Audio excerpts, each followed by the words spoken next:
பார்ப்போம். நான் இதுக்கு வந்து ஒரு சின்ன சொலையாக இருக்கிறதுனால 12 சொலை எடுத்துருக்கிறேன். இதுக்கு 200 ரவை எடுத்திருக்கேன்.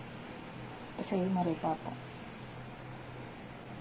இது மாதிரி கட் பண்ணி வச்சு மிக்சியில் போட்டு அரைச்சி எடுத்துக்குவோம். கொஞ்சம் நெய் போட்டு முந்திரி போட்டு வறுத்துக்குவோம்.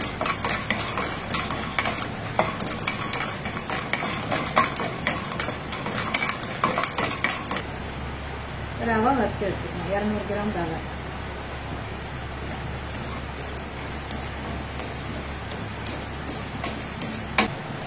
அளவுக்கு 400 மில்லி தண்ணி போட்டுக்கணும்.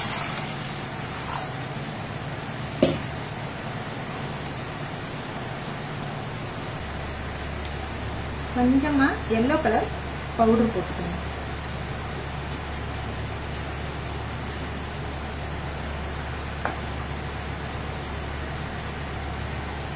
போட்டு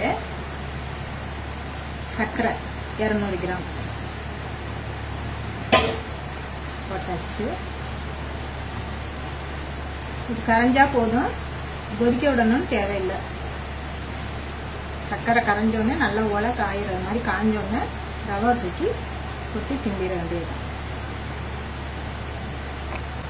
சர்க்கரை கொதிக்கக்கூடாது தண்ணி, ஏன்னா அப்புறம் ரவை வேகாது. இப்போ இதை கிண்டிகிட்டே நல்லா சர்க்கரை கரைஞ்சா போதும். சர்க்கரை பாகு மாதிரி ஆயிடுச்சுன்னா ரவை வேகாது.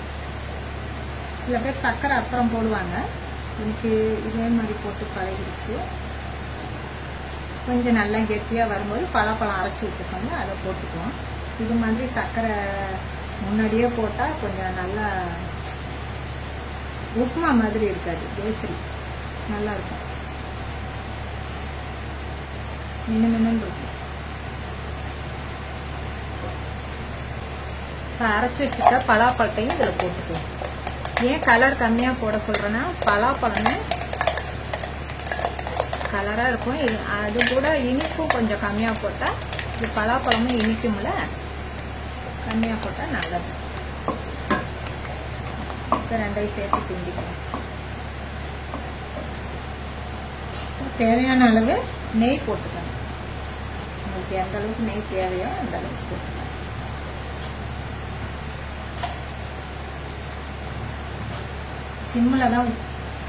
சிம்மில் தான் வச்சு செய்யணும். அப்போதான் நல்லா கட்டிப்படாமல் வேகும். நெய் போட்டு கொஞ்சமாக ஏலக்காய் பவுடர் அப்படியே தூவிட்டு முந்திரி பருப்பு போட்டு இறக்கிற வேண்டியதுதான்.